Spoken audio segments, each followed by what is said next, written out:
Hey everyone, and welcome back to another Tesla weekly video for today. I hope you're all having a wonderful weekend so far. Now in today's video, as always, we're going to look at the numbers out of China, some numbers from Europe and the United States, and then talk a little bit about Tesla stock going into the next earnings report. So if you enjoy all of that, hit the thumbs up button, subscribe if you're new here as well. If you want to support me even further, do check out the link down in the description, and in the pinned comment, click top 10 best stocks to buy now, or go to fool.com/couchinvestor. Thank you very much. So first things first is the China weekly insured number that came in at 3,600. We start in the quarter always quite slow, as you can see. Same week last year, that was 1,907. Looking at the wholesale number for March, that came in at 78,828. How do you get that number? Well, 74,127 retail and 4,701 vehicles were exported. We're still waiting for the production number. Now, if we compare this to, well, last year, same quarter, where we're at 172,754 for wholesale. Last year, same period, that was 220,876. Of course, big hit here in February, well, the Model Y refresh. Now, going into the next earnings report, this is basically what has happened with the revenue estimates since January 2023.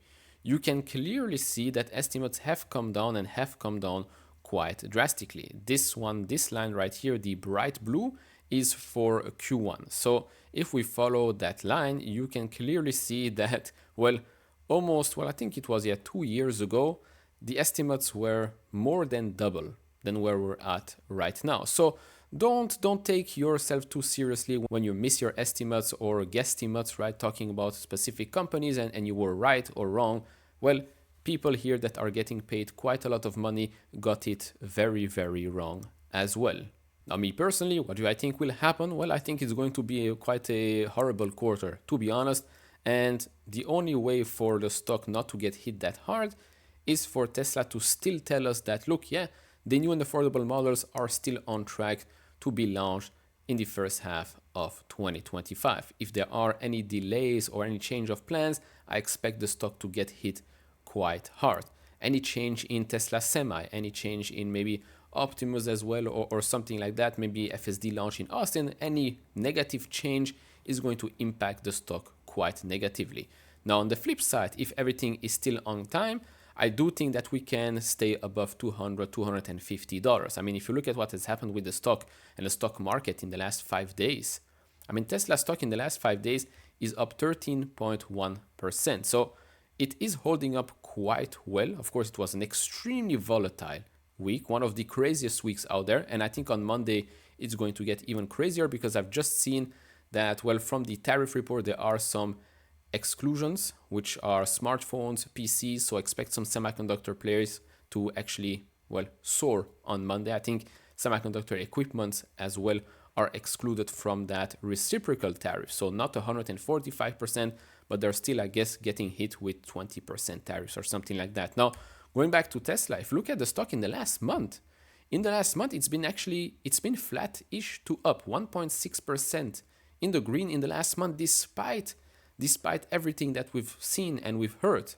So Tesla stock, and I think Tom Lee has talked about that as well, it does seem like this might be an example of what might happen with the rest of the Magnificent Seven, right? Because this stock, you could say that this one is maybe, the more riskier one of the Mag 7, the one with way more scrutiny than all the others, and yet, in the last month, this one is up 1.6%. Of course, year to date, we're still down over 30% or so. In the last 6 months, we're actually up as well. So Tesla, despite all the negative headlines, still somehow it's up 1.6% in the last month. Now, me personally, I'll be very honest here. I'm not looking to add more shares at the moment. I think risk reward wise, to me, it does not make any sense right now. Towards maybe the back half of the year, maybe I'll have more information, more encouraging information, and that's maybe when I'll start adding more. But I do think that right now there are way more interesting names in the markets out there. Moving on to some European countries, right? The ones that make up over 60% of sales in Europe. So that's the UK, Norway, Netherlands, Sweden, Denmark, Italy, Spain, Switzerland, Czech Republic, and Iceland. The number came in at 1,200. We are up actually year over year over the same week, but we're still down 24.2% year to date compared to the same period last year. If we look at electric vehicle sales in the United States for Q1 of 2025, Tesla is at 127,000. Then if you look at all the rest here, they're at 155,000. So not that bad. But then if you look at US EV sales by model in Q1, well, number one and number two by far is Tesla Model Y and Tesla Model 3. Then you have the Ford Mustang, then you have the Chevy Equinox, Honda, and then Hyundai Ioniq 5. Oh, and by the way, the Model Y in China was the best-selling vehicle in March. Tesla also launched in Saudi Arabia, and there were also new superchargers that opened there. 8 stores in Dammam, sorry if I mispronounced that, 8 stores in Jeddah, and 8 stores in Riyadh. It's probably going to, well, grow quite fast in that country because I do think they have some major goals that they want to hit by 2030. They also have a World Cup to prepare for in 2034.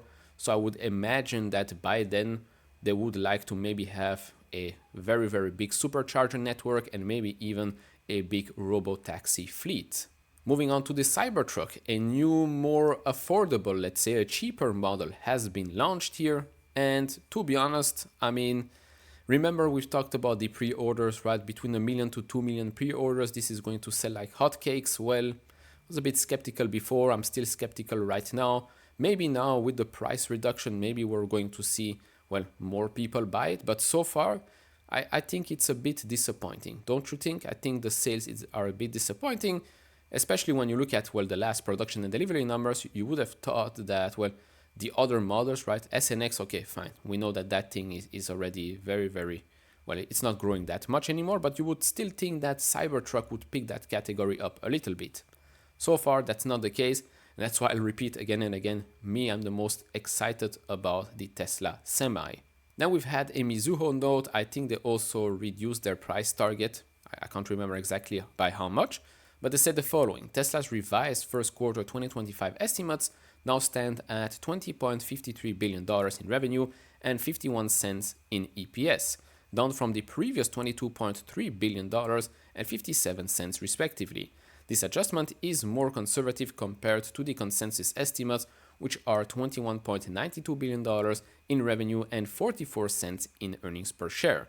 For the full year 2025, Mizuho now anticipates revenue of $101.03 billion and EPS of $2.60, a decrease from the earlier forecast of $108.03 billion and $2.89. The consensus estimates for the same period are slightly higher at $108.34 billion in revenue and $2.67 in earnings per share. They also gave us their 2027 expectations, so they have tempered their expectations for 2027, predicting revenue of $149.81 billion and EPS of $4.70, a step down from the prior forecast of $159.98 billion and $4.99 for earnings per share. Now moving on to some other news here. The EU and China are actually in conversation to maybe reduce the tariffs on EVs from China to Europe, or actually maybe completely eliminate that. Now, some people are saying, okay, this might be great for Tesla as well, because that might mean that you can, well, export or import Model Ys from China and sell them in Europe, but then that would make, well, Giga Berlin completely useless. So yeah, I don't really see how that's just so bullish for Tesla. I just don't see it yet. And this is actually extremely bearish for all European car makers. Because if you're now going to allow China to flood your markets with cheap Chinese EVs, how do you think that Volkswagen, BMW, all of these other European brands are going to survive? They can barely survive now. And you're now letting the, well, cheap Chinese EVs in the markets? How does that make any sense? Makes absolutely zero sense to me. Last thing here, on Friday I did film a video and I showed you the heat map, and when I was filming the video the heat map was mostly red with some companies, especially in the tech space, that were green, but we closed out the week pretty strong, as you can see right here. Greens across the board, some grays, which means flat-ish, and there were some couple of stocks here. Oracle, for example, down 0.75%. Me personally, maybe a bold prediction here, I think the market have bottomed previous Monday. You might call me crazy, more uncertainty, stocks will go down, etc., etc. Yeah, maybe, but as I've explained you in the past videos, I think plenty of companies have been oversold, have been trading at super cheap valuation, despite what some might say that, oh, historically speaking, the S&P traded at a lower P than today. Yeah, that's true.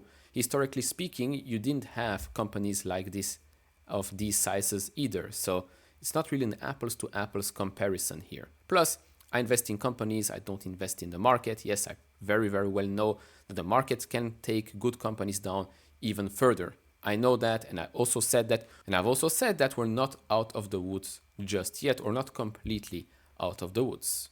And so right now, looking at Tesla stock, as you can see here, for the last week we had a nice green candle. We did try to go back above that uptrend line. That did not succeed, but with the positive, let's say, or not as bad news that we've got the last couple of hours with regards to chips and PCs and smartphones, I think the markets might start off green on Monday. But of course, until Monday, a lot of things can change. And so all in all, that's about it. If you enjoy this type of videos, leave it a thumbs up, subscribe if you have not, and I'll see you all in the next one. Bye bye.